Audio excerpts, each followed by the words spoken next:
Hello friends, welcome back to my channel. এই মুহূর্তে তরুণীর স্বপ্ন প্রকল্পের সবচেয়ে বড় আপডেট উঠে এসেছে। এই জানুয়ারি মাসেই পাওয়া যাবে প্রকল্পের 10,000 টাকা। প্রত্যেক বছর পুজোর আগেই ছাত্রছাত্রীরা এই টাকা পেয়ে থাকে।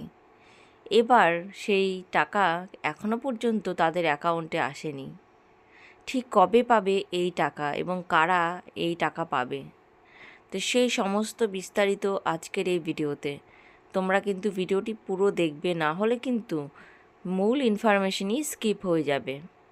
আর চ্যানেলে নতুন হয়ে থাকলে সাবস্ক্রাইব করে পাশে থেকো।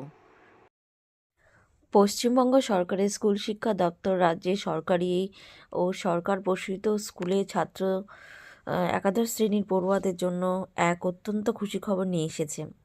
দীর্ঘ অপেক্ষার অবসান ঘটিয়ে অবশেষে তরুণীর স্বপ্ন প্রকল্পের অধীনে ট্যাব বা স্মার্টফোন কেনার জন্য নির্ধারিত 10,000 টাকা প্রদানের চূড়ান্ত দিনক্ষণ ঘোষণা করা হয়েছে।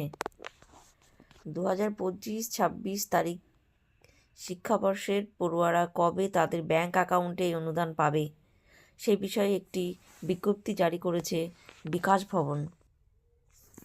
কবে মিলবে ট্যাবের টাকা, চূড়ান্ত দিন ঘোষণা।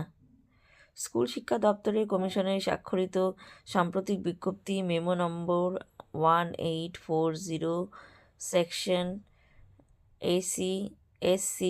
AC/APT তারিখ 29/12/2025 অনুযায়ী আগামী 8ই জানুয়ারি 2026 তারিখে পড়ুয়াদের অ্যাকাউন্টে টাকা পাঠানোর প্রক্রিয়া শুরু হবে। রাজ্য জুড়ে প্রায় 6 লক্ষ পড়ুয়া এই প্রকল্পের সুবিধা পাবে। সরকারি স্কুল, সরকারি সাহায্যপ্রাপ্ত স্কুল এবং মাদ্রাসার একাদশ শ্রেণীর ছাত্রছাত্রীরা এই অনুদানের আওতাভুক্ত। দপ্তরের নির্দেশ অনুযায়ী ওই নির্দিষ্ট দিনেই ট্রেজারি বা কোষাগার থেকে সরাসরি বেনিফিশিয়ারিদের অ্যাকাউন্টে টাকা ট্রান্সফার করা হবে। টাকা প্রদানে কেন দেরি হলো? কড়া নিরাপত্তা ব্যবস্থা। সাধারণত পুজোর আগেই বা সেপ্টেম্বরে এই টাকা দেওয়া হয়ে থাকে, তবে এবার জানুয়ারি পর্যন্ত অপেক্ষা করতে হয়েছে পড়ুয়াদের। এর প্রধান কারণ হলো গত বছরের জালিয়াতি ও অনিয়ম আটকানো। গত বছর বহু পড়ুয়ার টাকা অন্য অ্যাকাউন্টে চলে যাওয়া বা হ্যাক হওয়ার মতো গুরুতর অভিযোগ উঠেছিল। সেই সমস্যা রোধ করতে এবার স্কুল শিক্ষা দপ্তর NPCI ভেরিফিকেশন। স্কুলের প্রধানরা পড়ুয়াদের ব্যাংক অ্যাকাউন্টের তথ্য সংগ্রহ করে NPCI এর মাধ্যমে কড়া যাচাইকরণ প্রক্রিয়া সম্পন্ন করেছেন। Self declaration. এবার পড়ুয়াদের একটি লিঙ্কের মাধ্যমে নিজেদের নথি আপলোড করতে হয়েছে এবং তাদের থেকে সেলফ ডিক্লারেশন নেওয়া হয়েছে। প্রধান শিক্ষকরা সেই তথ্য যাচাই করার পরই পোর্টালে আপলোড করেছেন। নাম ও তথ্যের গরমিল সংশোধন। শিক্ষা দপ্তর সূত্রে খবর, আধার কার্ড বা ব্যাংক অ্যাকাউন্টের সাথে নামের বানানে গরমিল থাকায় বহু ছাত্রছাত্রীর তথ্য সংশোধনের জেলা স্কুল পরিদর্শকদের মাধ্যমে স্কুলগুলিকে জানানো হয়েছে যে বাংলা শিক্ষা পোর্টালের উপভোক্তাদের তালিকা চূড়ান্ত করার কাজ শেষ করতে হবে।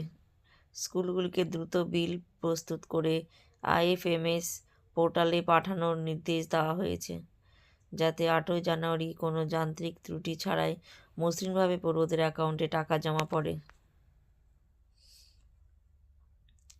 যদিও শিক্ষক সংগঠনগুলি একাংশ এই বিলের জন্য সরকারি গড়িমসিকেই দায়ী করছেন। বঙ্গীয় শিক্ষক শিক্ষা কর্মী সমিতি সাধারণ সম্পাদক স্বপন মণ্ডলের মতে, প্রয়োজনীয় তথ্য যাচাইয়ের কাজ আরও আগে সেরে ফেলা উচিত ছিল। তবে প্রশাসনের দাবি, তাড়াহুড়ো না করে নিশ্ছিদ্র নিরাপত্তার স্বার্থেই এই বাড়তি সময় নেওয়া হয়েছে, যাতে উপকৃত উপভোক্তারাই শুধু সময়ের অপেক্ষা। আগামী 8ই জানুয়ারি রাজ্যের লক্ষ লক্ষ পড়ুয়ার মুখে হাসি ফুটতে চলেছে। ভিডিওটি ভালো লাগলে সাবস্ক্রাইব করে পাশে থেকো। Thanks for watching.